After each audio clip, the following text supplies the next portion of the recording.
Good morning to everyone. Today session में discuss करेंगे inter के एक मोस्ट इंपोर्टेंट टॉपिक एक समान चुंबकीय क्षेत्र में आवेशित कण की गति के बारे में। ये वीडियो बोर्ड एग्जाम के लिए बहुत ही हेल्पफुल रहने वाली है। वीडियो को लास्ट तक देखिएगा, बिल्कुल भी स्किप मत करिएगा। यदि आप हमारे YouTube channel physics bye Sunil sir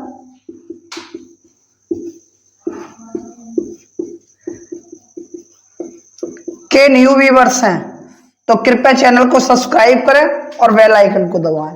bell icon को दबाने से क्या होगा, जो भी वीडियो का नोटिफिकेशन भविष्य में आएगा उसका वीडियो नोटिफिकेशन सबसे पहले आपके पास पहुंचेगा। बिना देरी करते हुए अपने टॉपिक की तरफ आते हैं। ये टॉपिक बोर्ड एग्जाम के पॉइंट ऑफ व्यू से एंड न्यूमेरिकल के पॉइंट ऑफ व्यू से बहुत ही इंपॉर्टेंट रहेगा।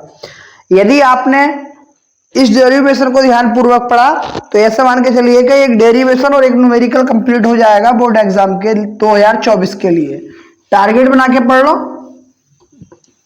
टारगेट बना दो कि साइंस में हमें अब की बार 100 नंबर लाने हैं, 30 प्रैक्टिकल में और 70 थ्योरी में।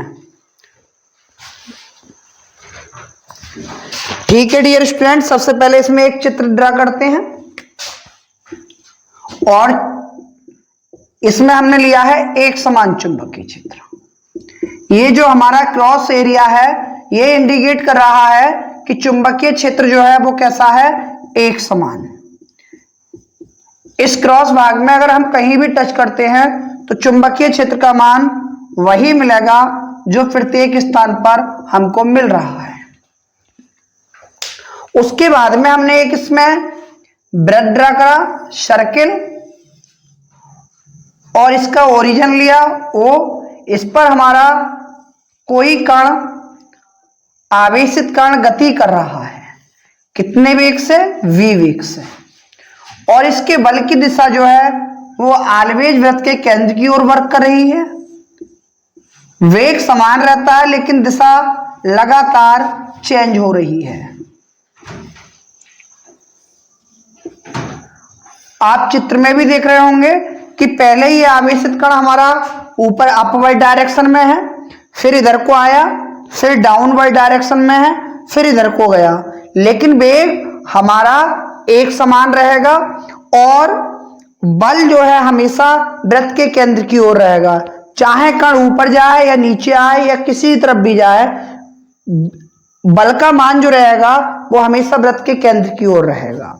और ऐसी सिचुएशन में जब भी कोई आवेशित कण चुंबकीय क्षेत्र में वृत्त की परिधि पर गति करता है तो उस पर दो बल कार्य करते हैं। दो बल कौन से, एक तो हमारा चुंबकीय बल होता है और दूसरा हमारा लॉरेंज बल, अभिकेंद्र बल होता है। आवेशित चुंबकीय क्षेत्र में जब किसी भी कण पर कोई बल लगता है तो उस बल को बोलते हैं हम लॉरेंज बल या चुंबकीय बल या मैग्नेटिक फोर्स। और दूसरा वृत्त की परिधि पर जब कोई कण गति करता है तो वहां पर बल लगता है हमारा सेंट्रीपिटल फोर्स अर्थात अभिकेंद्र बल।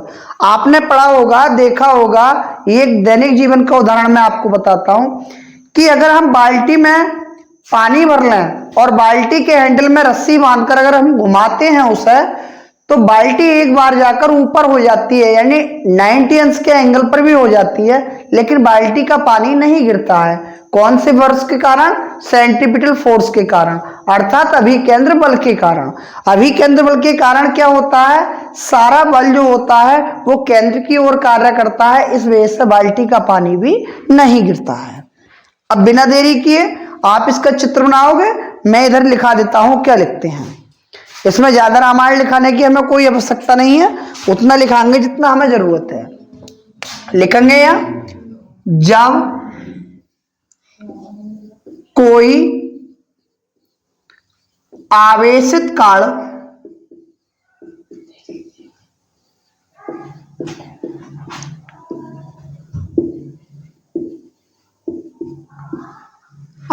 कण चुंबकीय क्षेत्र में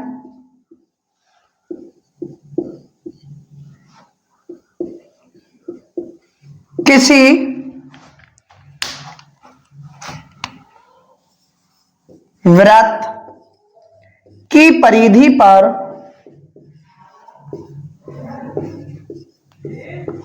गति करता है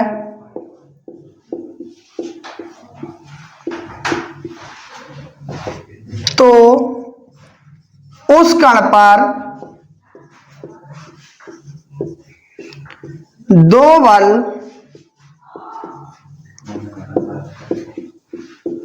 कार्य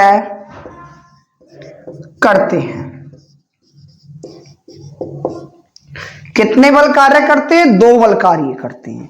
यानी कोई भी हमारा चार्जिंग पार्टिकल मैग्नेटिक फील्ड में मोशन करेगा तो टू फोर्स पर क्या करेंगे? अप्लाई होंगे।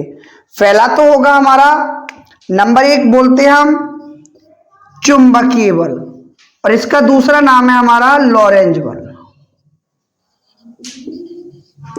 चुंबकीय बल क्या होगा? F इक्वल टू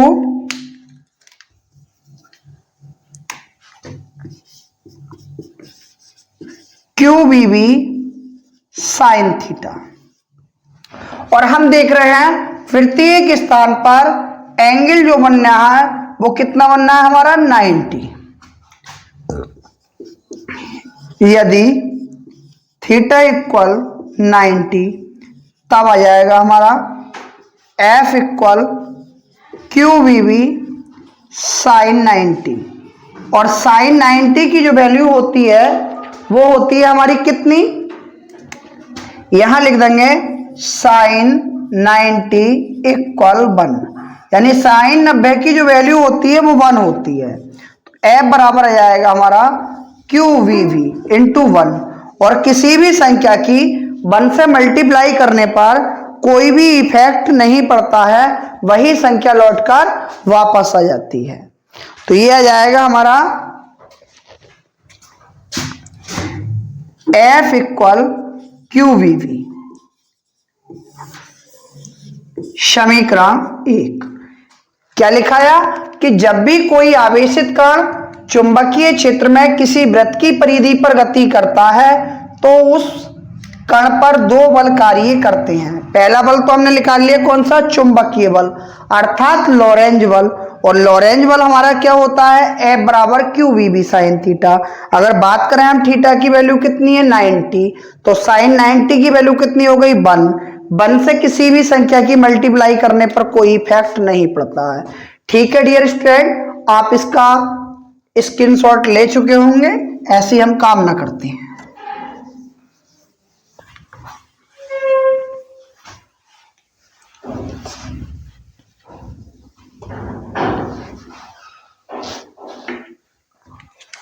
और दूसरा जो होता है वो होता है हमारा सेंट्रीपिटल फोर्स अर्थात अभिकेंद्र बल। दूसरा बल कौन सा होता है? अभिकेंद्र बल। और अभिकेंद्र बल के कारण ही बल की दिशा वृत्त के केंद्र की ओर होती है। अभिकेंद्र बल क्या होता है? F बराबर mv स्क्वायर अपॉन r। इसे मान लेंगे समीकरण 2। अब हम यहां देख रहे हैं ये भी हमारा F का मान है, ये भी हमारा F का मान है। जब दोनों ही F के मान हैं तो क्यों ना हम दोनों मानों को बराबर रख लें। अब हम दोनों मानों को बराबर रखेंगे तो यहां लिखेंगे समीकरण 1/2 से, यानी from equation 1 and 2 we get, ये आ जाएगा हमारा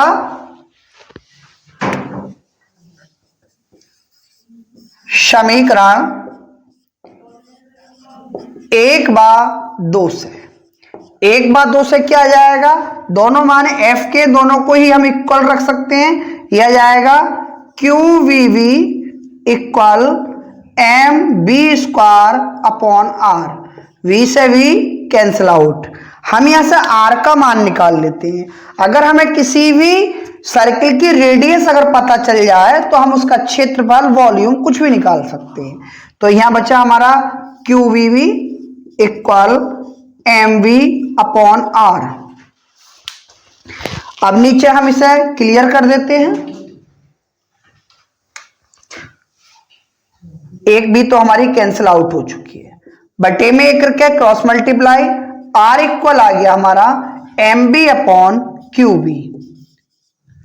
r की वैल्यू हम इस फॉर्मूले से फाइंड आउट कर सकते हैं। अगर हमें उस कण का द्रव्यमान पता चल जाए, वेलोसिटी पता चल जाए, उसका चार्ज पता चल जाए और मैग्नेटिक फील्ड का मान पता चल जाए।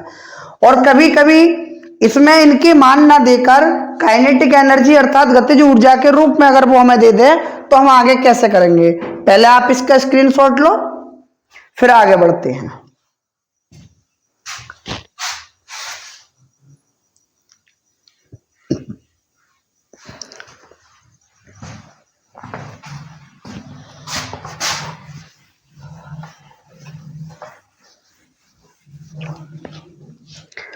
आपने पढ़ा होगा वी नो दैट के बराबर half m b square. Kinetic energy यही तो होती है।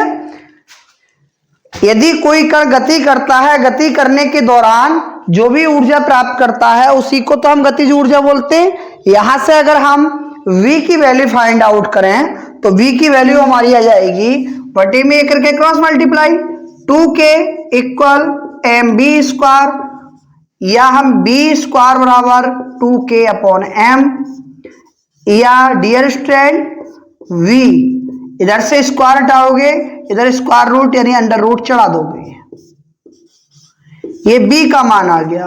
और इस b के मान को जो तुमने रिजल्ट निकाला है r बराबर m b upon q b, इसे इक्वेशन a मानकर उस इक्वेशन में पुट कर दो।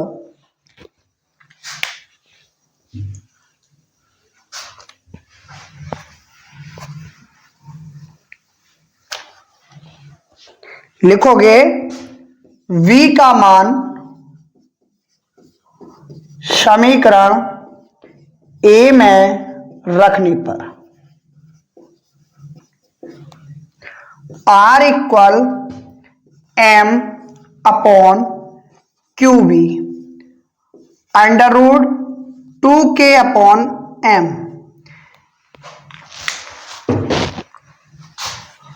मैंने केवल b का मान ही तो रखा है यहां। अब ये हमारा m है तो हम इसे अंडर रूट में 2 बार लिख सकते हैं, under root m into under root m, under root 2k upon under root m और क्यू बी। देख लो इस वाले m को हमने 2 टाइम लिख दिया और 2k को अंडर रूट में अलग लिख दिया, अंडर रूट को m में अलग लिख दिया, अंडर रूट से अंडर रूट कैंसिल। अब ये आया हमारा r equal under root m under root 2k upon q b. इसे हम थोड़ा सा और सही करके लिख दें क्योंकि ये भी अंडर रूट में ये भी अंडर रूट में, तो r इक्वल कितना आ जाएगा हमारा under root 2km upon q b. अर्थात हमें आवेशित कण की गतिज ऊर्जा दी है तो अभी हम उसकी रेडियस फाइंड आउट कर सकते हैं। अब हम इन सिंबल्स के बारे में देख लेते हैं कि कौन सा सिंबल किस चीज को इंडिकेट करता है। इधर लिख देते हैं वेयर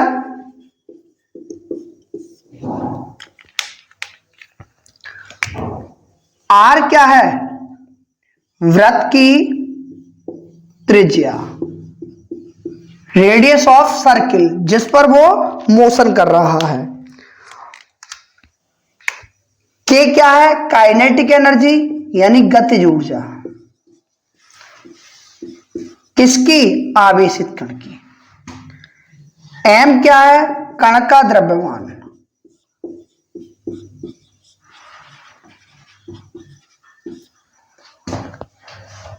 क्यू क्या है, कण का आवेश।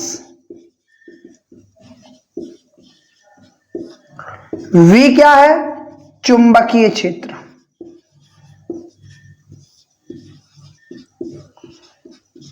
और ये वी क्या है, कण का वेग। ये हो गए हमारे सारे मान। अगर किन्हीं मानों में, किन्हीं भी 5 मानों में से 4 मान कोई से भी दे देता है तो हम 5वें मान का मान इस समीकरण में धरकर आसानी से निकाल सकते हैं। ये आपकी वीडियो किसके लिए हुई, एक समान चुंबकीय क्षेत्र में आवेशित कण की गति के लिए। आई होप आपको ये वीडियो पसंद आई होगी। वीडियो पसंद आई हो तो वीडियो को लाइक करें, चैनल को सब्सक्राइब करें, मित्रों के साथ शेयर करें। Thanks for watch video.